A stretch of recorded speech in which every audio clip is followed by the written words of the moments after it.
हरिनामाश्रयी के लिए कलयुग नहीं है। इसलिए भैया सब भरोसे त्याग करके केवल केवल हरिनाम का भरोसा करो। क्यों? उसका निरूपण कर रहे हैं।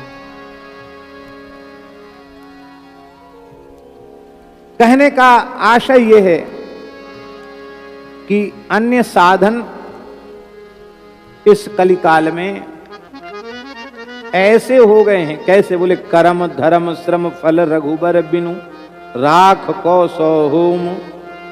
तुलसीदास जी कह रहे हैं राख कैसो होम। राख में किया गया हवन और ऊसर को बरसिबो।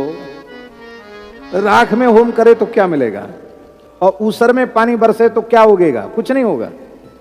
ऐसा है। इसलिए भैया हरिनाम में पूर्ण निष्ठा बना करके रखो। कथा आप सब जानते हैं, उसको कहने की आवश्यकता नहीं है। सत्यभामा जी नारद जी के बहकावे में आ गईं। सत्यभामा जी ने कहा महाराज आपकी कृपा से हमारे आंगन में कल्प वृक्ष लग गया। अब आप कृपा करो, आशीर्वाद दो कि श्री कृष्ण हमें जब जब हमारा जन्म हो यही हमें पति रूप से प्राप्त हो। बोले हाँ ये तो उपाय है। क्या? कहते इनका दान कर दो तो ये हमेशा यही मिलते रहेंगे। सत्यभामा जी बेचारी समझ नहीं पाई, सोचे ऐसे खाली संकल्प पढ़ना होगा। तो बोली किसको दान करें, क्योंकि सुपात्र खोजना पड़ेगा। नारद जी बोले वैसे तो हम विरक्त महात्मा हैं, साधु सन्यासी हैं, संकल्प वाला दान लेते नहीं हैं, लेकिन यदि श्री कृष्ण ही दान में मिले तो कोई बात नहीं, फिर तो विचार कर सकते हैं। क्योंकि भाई जजमान का कल्याण करना है तो कोई बात नहीं। कहां पात्र खोजने जाएंगी आप, हमको उचित समझ। अरे महाराज आपकी बड़ी कृपा, आप ले लो तो क्या कहना। कहीं जजमान का दिमाग फिर न जाए, बदल न जाए, इसके लिए नारद जी ने इतना भी अवकाश नहीं दिया कि वो संकल्प का जल ले आवे। अपने कमंडल का ही पानी दे दिया। बोले ले लो पानी, कहां जाओगे, ले लो।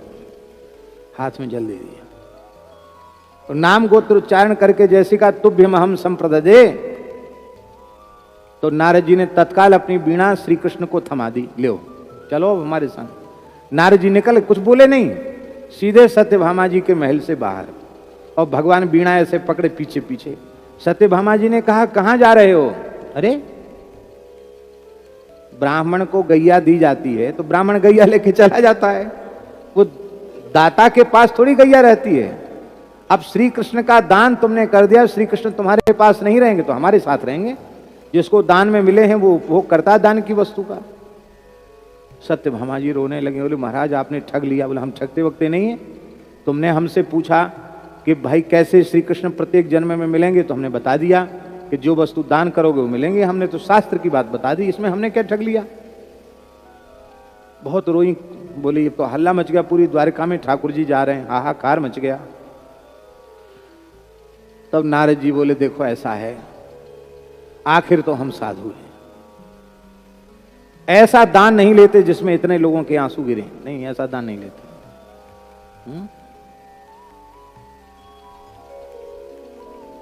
कबीरदास जी का एक दोहा है भैया जी कि बिन मांगे मिले सो दूध सम, बिन मांगे मिले सो दूध सम, और मांगे मिले सो पानी। बिन मांगे मिले सो दूध सम और मांगे मिले सो पानी। कहा कबीर वह रक्त सम जामे खींचा तानी। तो रक्त के समान जिसमें खींचतान होती हो। भाई हम ऐसा तो काम नहीं, इतने लोगों को रुला के तो हम नहीं ले जाएंगे, लेकिन ये समझ लो दाता ने दान कर दिया और वस्तु उसी के पास रही तो समझ लो कितना भयंकर पाप लगता है उसका। महाराज सो तो है, हम तो बहुत बड़े चक्कर में फंसे, अब क्या करें महाराज आप ही बचाओ। श्री कृष्ण जाएं भी नहीं और हमें पाप भी न लगे। हम 100 किलो नहीं, हम तो 100-200 किलो तौल देंगे सोना। ले जाओ बाबा जी, पिंड छोड़ो हमारा। अहंकार था उनको धन का, तो बड़ा सा तराजू बांधा, एक पल्ले पर ठाकुर जी बैठे और बोले हाँ 100-200 कुंटल पटक दो इस पर। इतना बड़ा तराजू होगा हमारा। वो चाहे जितना सोना पटका गया, ठाकुर जी आप वाला पल्ला जमीन को छोड़े ही नहीं और एकदम चिपक गया। सारी संपत्ति पल्ले पर चढ़ा दी, कुछ नहीं हुआ।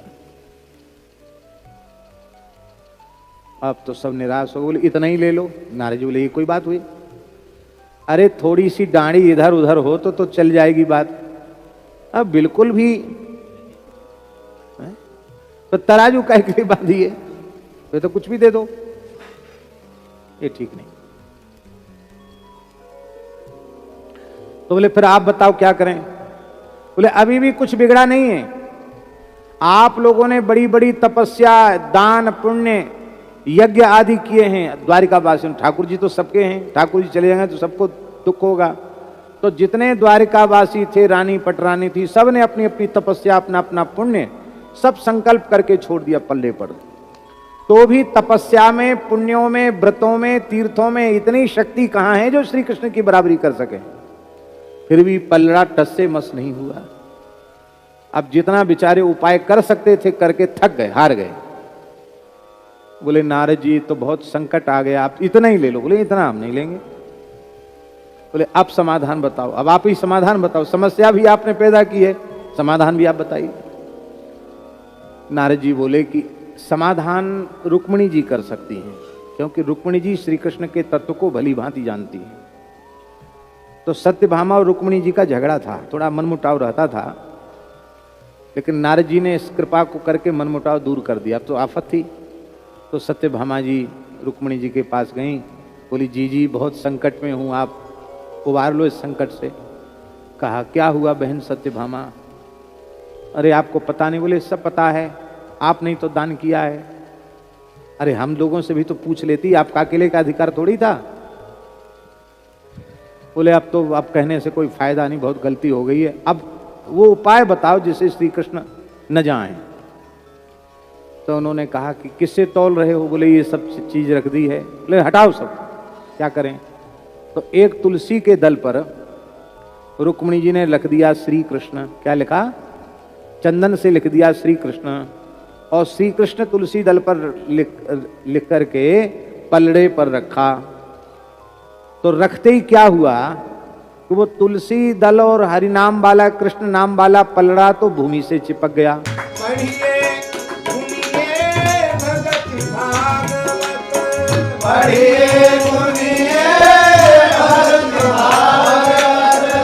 और कथा कथी कीजे, और कहा कथी कीजे, कृष्ण नाम बिनु जन्म बादी, कृष्ण नाम बिनु जन्म बादी, बिरथा काहे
जन्म सफल करी लीजे रे मन, जन्म सफल कर लीजे रे मन,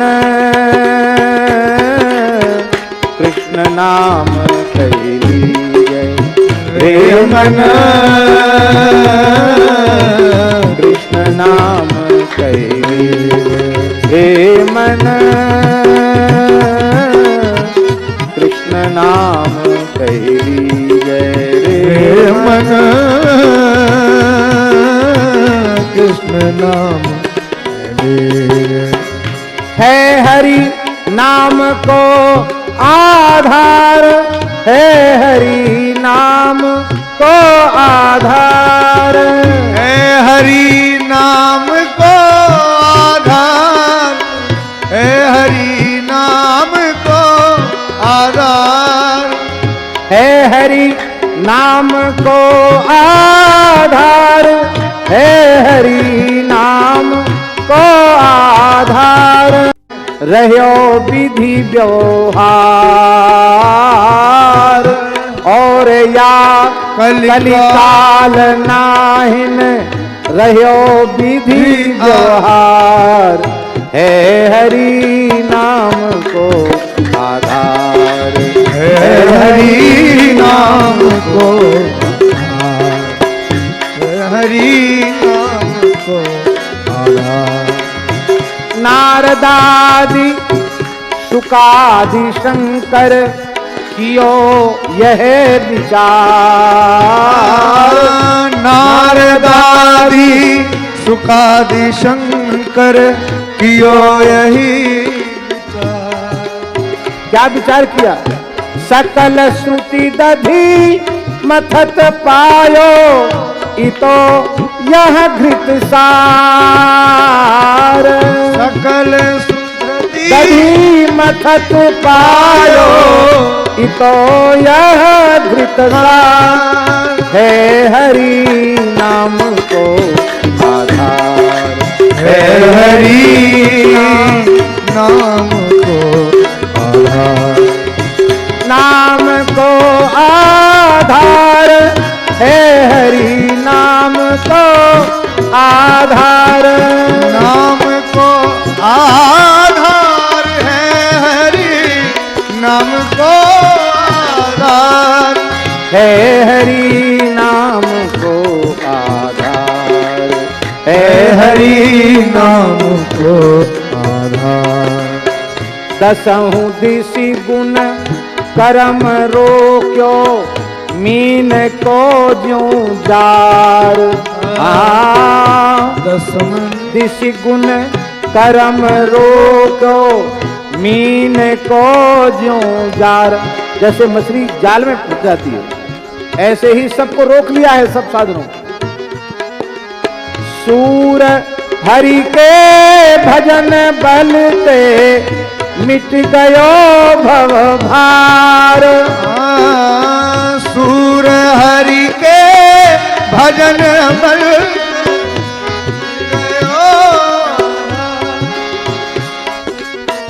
सूर हरि के भजन बलते मिट गयो भव भार,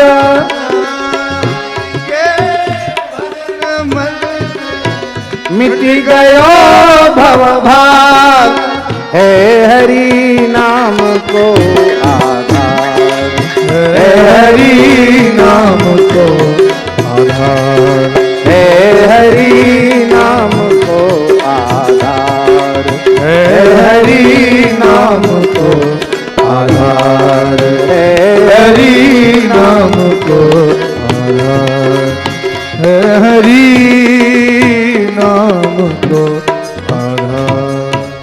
आगे कह रहे हैं, नाहिन आवत आन भरोसो, क्यों?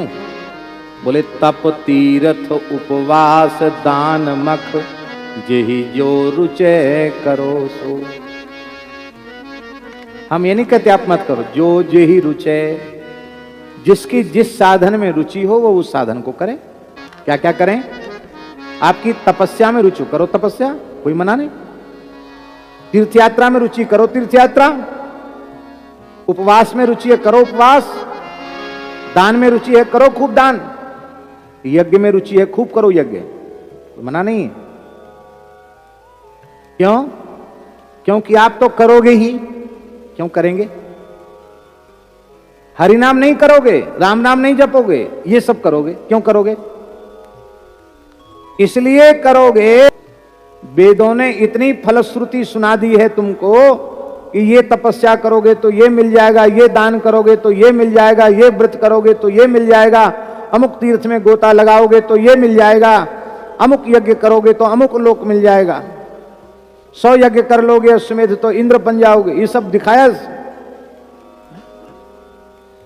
यामिमाम पुष्पिताम वाचम प्रवदन्त्य विपश्चिताः। ये पुष्पित वाच है।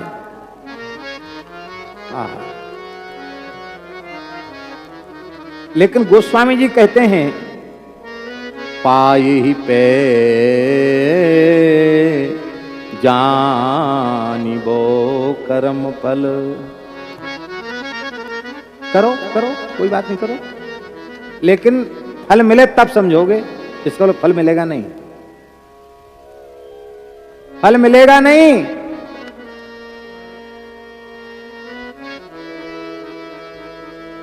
क्यों नहीं मिलेगा? बोले इसलिए फल नहीं मिलेगा कि उस साधन को जिस मर्यादा से करना चाहिए उस मर्यादा से तुम कराल कलिकाल के कुप्रभाव से कर ही नहीं पाओगे। जब कर ही नहीं पाओगे तो फल कैसे मिलेगा? फिर भी तुम भजन तो करोगे नहीं, यही सब करोगे, करो। जब मिल जाए तब समझना, इसका मतलब मिलेगा ही नहीं। पाई ही पे जानिबो, मिले तब समझना कि कुछ मिला, कुछ नहीं मिलेगा। अरे ज्यादा से ज्यादा तुम्हें स्वर्ग मिलेगा, क्या हो जाएगा उससे? ज्यादा से ज्यादा संसार के भोग मिलेंगे, क्या हो जाएगा उससे? अरे भैया कुछ चाहना है, कुछ चाहिए तुमको तो सर्वधर्मान परित्यज्य माम एकम शरणं व्रज। अहं त्वा सर्व पापेभ्यो मोक्षयिष्यामि मा शुचो। शरणागत होकर क्या कहना? रे मन कृष्ण नाम कह लीजिए, और कुछ नहीं करना। शरणागत होकर केवल श्री नाम का आश्रय लेना। ध्यान दें, गीता का उपदेश पहले है महाभारत में, अब विष्णु सहस्त्रनाम का उपदेश पीछे है। क्यों? विचार किया इस पर? वेदादि उपनिषदों का, वेदादि का सार उपनिषद हैं, उपनिषदों का सार गीता है, गीता का सार शरणागति है, और शरणागति का सार हरिनाम है। भगवान ने जब गिरगिट के रूप में नृग का उद्धार किया तो महाराज जी इतनी कांति थी उसके शरीर से कि पूरा द्वारिका जगमगा उठा, इतना प्रकाश उसके शरीर से निकला। भगवान ने कहा महाशय आपका परिचय? अरे बोले रे राम राम राम राम, आप हमको नहीं पहचानते? ये अहंकारी का परिचय है। उसको कहना चाहिए था कि प्रभु आप तो सर्वज्ञ परमात्मा हैं, आपसे क्या छुपा है, आप तो सब जानते ही हैं, फिर आप क्या पूछ रहे हैं? ये कहते तो समझते कि हाँ भक्त है। वो कहते अरे आप हमको नहीं पहचानते हैं तो बड़े दुख की बात है। क्यों? दानियों की सूची सुनी है? हाँ सुना तो है। यदि तुम्हारे कान में दानियों के नाम पड़े होंगे तो उनमें पहला नाम हमारा होगा, पहले नंबर का दानी हूं मैं। भगवान बोले कौन सा दान किया आपने? बोले जितने दान है ना उन दान में 3 दानों को श्रेष्ठ माना गया है, भूमि दान, स्वर्ण दान और गोदान। कितने दान? भूमि दान, स्वर्ण दान और गोदान। अब 3 में श्रेष्ठ कौन सा है? बोले इन तीनों में श्रेष्ठ गोदान है, क्योंकि सविधि गोदान करेंगे तो गाय के लिए गौशाला बना के देनी पड़ेगी, गोचर भी छोड़ना पड़ेगा। तो गाय के साथ भूमिदान हो गया कि नहीं हो गया? फिर स्वर्ण श्रृंग मंडित करके देना होगा, फिर उसको खिलाने के लिए कुछ द्रव्य देना होगा, स्वर्ण देना होगा। तो गाय दान अंगी है, गोदान अंगी है, और भूमि दान और स्वर्ण दान उसके अंग बनकर अपने आप आ जाएंगे। इसलिए 3 दानों में गोदान सबसे श्रेष्ठ है। हमने गोदान किया। भगवान बोले कितना गोदान किया है? अरे बोले वाह क्या बात पूछते हो। वर्षा में जितनी बूंदें हैं, धरती में जितने रजकण हैं, आकाश में जितने तारे हैं, उतनी गायों का दान हमने किया। अब कोई किसी के पास कैलकुलेटर हो तो जोड़ लो। धरती के रजकण जोड़ोगे, आकाश के तारे गिनोगे, वर्षा की बूंदे गिन पाओगे? अरे इतना ही कह देता कि महाराज मुझे याद नहीं है, असंख्य गायों का दान, इतना ही बहुत था। अहंकार बोल रहा है उसका। भगवान बोले गिरगिट क्यों बने, इतने बड़े दानी गिरगिट क्यों बने? अरे बोले कुछ मत पूछो महाराज, एक ब्राह्मण की गैया धोखे से हमारे गोष्ठ में आ गई और मैंने एक ब्राह्मण को उसका दान कर दिया। ब्राह्मण लेके जा रहा था, जिसकी गाय खो गई थी वो खोजने जा रहा था, रास्ते में गाय ले जाता हुआ ब्राह्मण दिखाई पड़ा, झगड़ गया। बोले हमारी गाय तुम कहाँ ले जा रहे हो? तुम्हारी गाय कहाँ से? हम तो महाराज नृग से लेके आए हैं। झगड़ते दोनों ब्राह्मण मेरे पास आ गए। मैंने कहा कोई बात नहीं, धोखे से दान कर दिया, अब कोई बात नहीं, इसके बदले 1000 गैया ले लो, 10,000 ले लो, 1 लाख ले लो। वो दोनों ही ब्राह्मण इतने हठी थे, किसी ने भी लेना स्वीकार नहीं किया। तब मैं मौन हो गया। वो कहता था नहीं हमको तो एक मिल गई यही बहुत है, हमको ज्यादा नहीं चाहिए, यही चाहिए, दूसरी चाहिए नहीं। अब वो कहता था हम दूसरी क्यों लेंगे, हमारी गाय हमको दे दो। मैं धर्म संकट में पड़ के मौन हो गया। अब दोनों अपना अपना पक्ष रखें तो मैं ऐसे ऐसे करूं, क्यों ठीक है ना, क्यों ठीक है ना? दोनों बोले अरे गुमसुम रहता, पूछने पर सिर हिलाता, गिरगिट के समझ जा, गिरगिट हो जा। गिरगिट हो गए। ये अच्छा एक बात बताओ, युधिष्ठिर को आधा झूठ भगवान से कहने से बोला उन्होंने। भगवान ने कहा कि देखो युद्ध में विजय चाहते हो? बोले हाँ चाहते तो हैं। तो कह दो कि अश्वत्थामा मर गया। बोले महाराज झूठ कैसे बोल दें? भीमसेन ने एक अश्वत्थामा नाम का हाथी मार दिया। बोले अब तो मर गया, अब तो बोल दो। तो मन में थोड़ा लोभ भी था कि विजय मिल जाए। बोले ठीक है बोल देते हैं, आप कह रहे हो तो बोल देते हैं। तो उसमें चतुराई साथ में रखी युधिष्ठिर ने। द्रोणाचार्य के पास जाके बोले, द्रोणाचार्य जी ने कहा युधिष्ठिर कह ले तो मैं मान लूंगा। तो बोले अश्वत्थामा हतः, अश्वत्थामा मारा गया। नरोवा कुंजरः, मनुष्य मरा के हाथी मैंने देखा नहीं, ये वो कहना चाहते थे। मरा जरूर, अश्वत्थामा नाम का कोई मरा है। अब हाथी मरा कि मनुष्य मरा मैं नहीं कह सकता।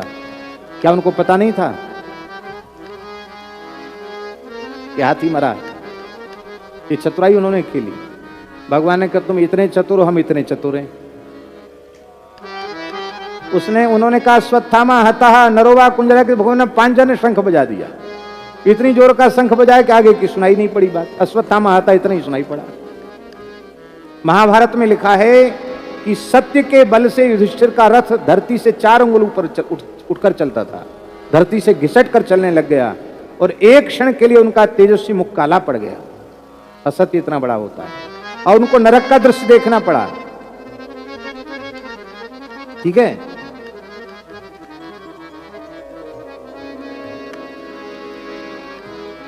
प्रतिज्ञा की थी वसुदेव जी ने कंस के सामने कि जो भी संतान होगी हम तुमको दे देंगे। कहां गई प्रतिज्ञा? 8वीं संतान गोकुल पहुंचाया है, बेटी ले आए और कंस ने पूछा तो झूठ और बोल दिया कि 8वीं में तो बेटी सही थी कि गलत था। क्या वसुदेव जी नहीं जानते थे? झूठ क्यों बोले? कहीं भी लिखा पाया आपने कि वसुदेव जी झूठ बोले उनको नरक देखना पड़ा? क्यों? युधिष्ठिर को नरक देखना पड़ा, वसुदेव जी को क्यों नहीं देखना पड़ा? अपने पिता होने के कारण कि चलो पिताजी को थोड़ी रियायत दे देते हैं, ऐसा नहीं है।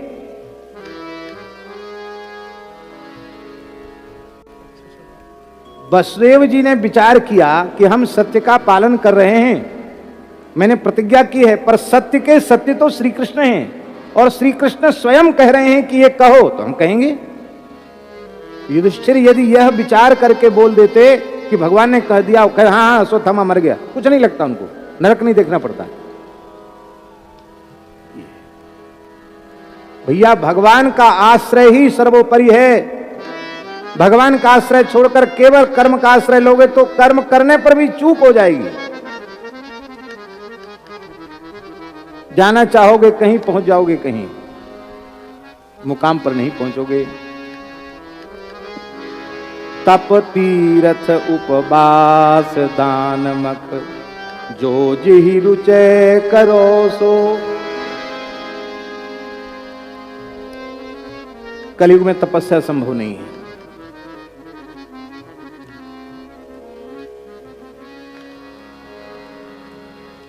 बिजली है, पंखा है, इधर भी एक पंखा लगा है।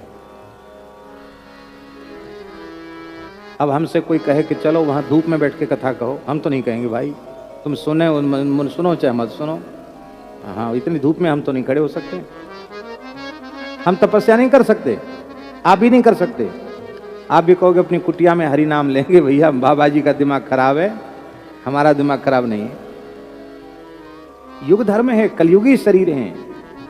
आप आग में पानी में कूद जाओ, कैसे हो जाओगे भाई? नहीं हो सकता। और जो लोग तपस्या करते हैं उनकी हालत क्या है? बुरा नहीं मानना, जो संत तपस्या करते हैं उनके चरणों में हम प्रणाम करते हैं।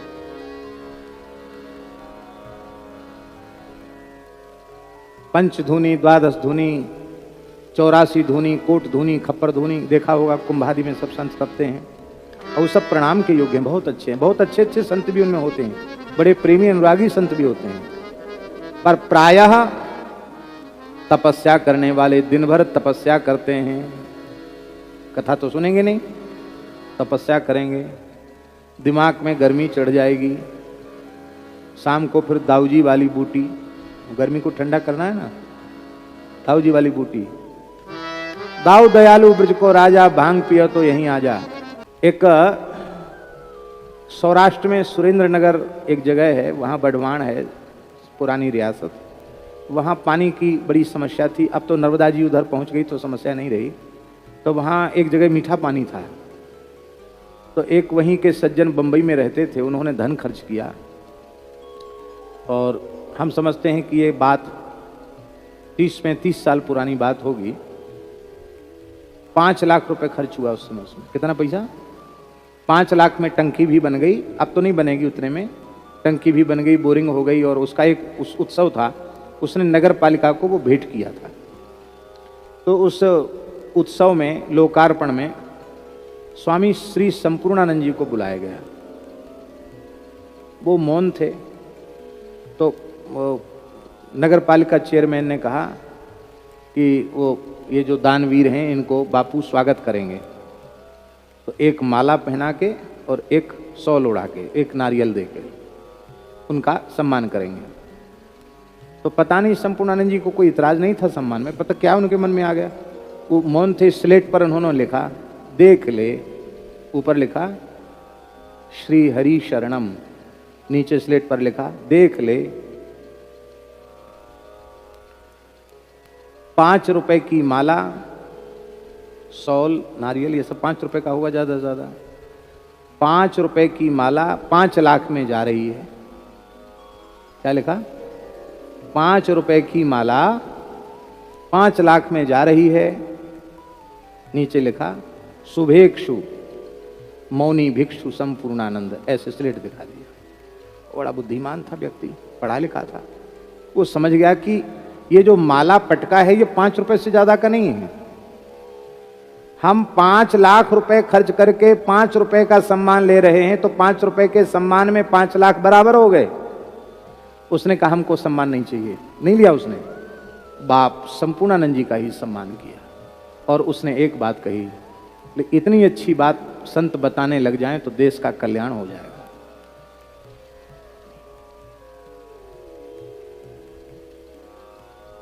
दान का बखान करना, उसको प्रचारित करना, दान का पुण्य नष्ट। संपूर्णानंद जी महाराज कहते थे, किसी संत के आश्रम में कमरा बनवाओ, अच्छी बात है, पर वहां अपना नाम मत लिखाओ, मैंने ये बनाया है, क्योंकि तुमको दान का बिल्कुल पुण्य नहीं मिलेगा, सारा पैसा तुम्हारा नष्ट हो गया। और देने के बाद नाम पट्टी अधिकार तुमने अपना बना के रखा, फिर ये हमारा कमरा है, हम इसमें आकर के रुकेंगे, तो दान की हुई वस्तु का उपभोग करोगे तो नरक जाओगे। तो कहते थे बनाओ और कहो कि संत ही इसमें रहें, हम नहीं रहेंगे इसमें, हम तो आएंगे अलग रुकेंगे, दर्शन करके जाएंगे, हम नहीं रहेंगे। हम रहेंगे तो हम अपना अपना खरीद के बनाएंगे, उसमें रहेंगे। यहां तो हमने दान किया है, दान की हुई वस्तु को भोगने का हमारा अधिकार नहीं।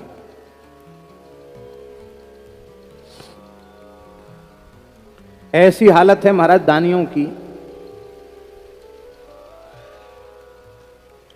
एक अच्छे सज्जन सुखताल में कमरे में रुके हुए थे और जिन्होंने कमरा बनाया था वो परिवार पहुंच गया। उन्होंने कहा नहीं, इसमें तो हमारा अलमारी रखी है, आप दूसरे कमरे में शिफ्ट हो जाइए, इसमें हम रहेंगे। तो उन्हें कोई बुरा नहीं लगा। उन्होंने कहा ठीक है, हम स्थान के स्वामी जी से पूछ लेते हैं। तो ब्रह्मचारी जी से पूछने वो गए। उन्होंने कुछ बोला नहीं। केशवानंद जी ने वो सीधे उठे, एक हथौड़ा लेकर के गए वहां। और वो भी नहीं समझ पाए कि अरे महाराज जी आप कैसे? बोले ये क्या लिखा है? आपका नाम है? बोले हाँ हमारा नाम है। आपने बनाए नहीं? कब? बोला हाँ। ये आपका नाम है? बोले हाँ हमारा नाम। 10-20 हथौड़ा मारे, उसको तोड़ दिया, पट्टी को तोड़ दिया, वो जो लगा था ना नेम प्लेट, तोड़ दिया उसको। बोले नाम खत्म हो गया? बोले हाँ खत्म हो गया। मंगाओ रजिस्टर, मंगाओ। कितना पैसा दिया इसने? इसमें कितना पैसा लगा था? हिसाब किताब वाला रजिस्टर लाओ। बोले इतना पैसा लगा। बोले उसका अब तक का चक्रवृद्धि ब्याज कितना होता है? इतना होता है। मैं ब्याज के पैसा दो इसको। भैया जी लाखों करोड़ों की सेवा करता था, कांप गया थर थर। बोले स्वामी जी क्षमा कर। बोले हाँ, अपील और ये सब जो है ना, ये लोअर ये जो होते हैं सरकारी व्यवस्था, कि फिर लोअर कोर्ट में जाओ, फिर वहां हार जाओ तो फिर आगे अपील करो। बोले ये व्यवस्था यहाँ नहीं है। तुम्हारी हिम्मत कैसे हुई कि यहाँ कोई अतिथि रुका था, ये मेरा है, इसमें मैं रुकूंगा, ये कहने की हिम्मत कैसे हुई? यहां जो कुछ है श्री हनुमान जी का है, हमारा भी कुछ नहीं है, सब हनुमान जी का है।